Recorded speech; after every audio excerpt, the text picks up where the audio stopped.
স্পটন নিউজে আপনাদের সবাইকে স্বাগত। আমি সাগর। এই মুহূর্তে আপনাদের সাথে উপস্থিত রয়েছি যুব ভারতী ক্রীড়াঙ্গন প্র্যাকটিস গ্রাউন্ড থেকে। এই মাঠে জোর কদমে অনুশীলন চালাচ্ছে মোহামেডান স্পোর্টিং ক্লাব। মোহামেডানের কথা বললে 27শে নভেম্বর তারা কিন্তু ছুটি কাটিয়ে আবারও আইএসএল এর যাত্রা শুরু করছে। আর প্রতিপক্ষ বেঙ্গালুরু এফসি। বেঙ্গালুরুর কথা বললে গ্রুপ টপার তারা। একটা মাত্র ম্যাচ তারা পরাজিত হয়েছে এফসি গোয়ার বিরুদ্ধে। তারপরে কিন্তু একদম অশ্বমেধের ঘোড়ার মতন দৌড়াচ্ছে বললে ভুল হবে না। সুনীল ছেত্রীর দলকে আটকানো চ্যালেঞ্জ ইতিমধ্যে মোহামেডানের কাছে। মোহামেডান তাদের শেষ ম্যাচে ইস্ট বেঙ্গলকে 9 জনের ইস্ট বেঙ্গলকে পরাজিত করতে পারেনি, 3 পয়েন্ট তুলে নিতে পারেনি।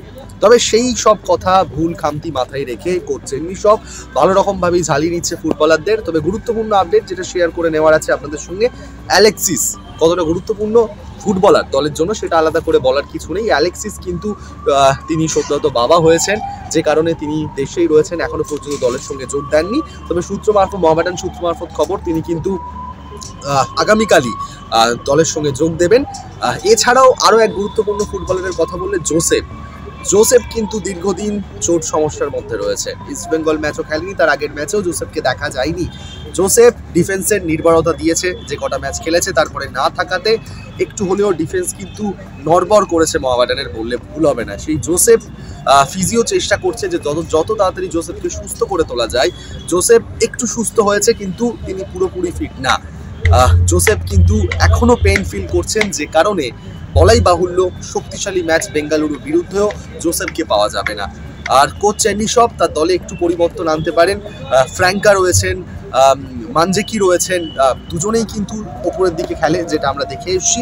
ফ্র্যাঙ্কা ফিনিশ কিন্তু ভালো করে উঠতে পারছে না এখনো পর্যন্ত। ফ্র্যাঙ্কার পা থেকে যে গোলটা মোহামেডান সমর্থকেরা আশা করেছিল সেটা দেখতে পাইনি। পাশাপাশি মানজেকিও নিরাশ করেছে।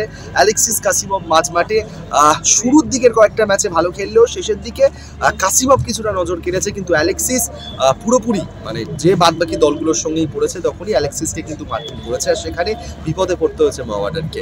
এবার বেঙ্গালুরু কঠিন প্রতিপক্ষ। বেঙ্গালুরুতে বেশ ভালো ভালো ফুটবলার রয়েছেন, পেরেরা দিয়াজের মতন খেলোয়াড় রয়েছে।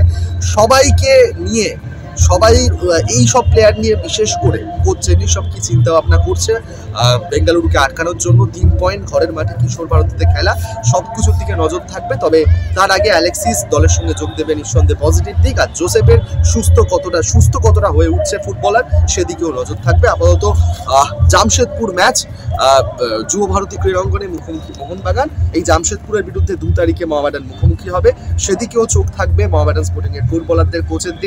কোচের জামশেদপুর ম্যাচের দিকে কি ফলাফল হয় না হয় সবকিছু মিলিয়ে মিশিয়ে আজকের এটাই ছিল মোহামেডান শিবির থেকে শেষ আপডেট। আপনারা চোখ রাখুন স্পটন নিউজে।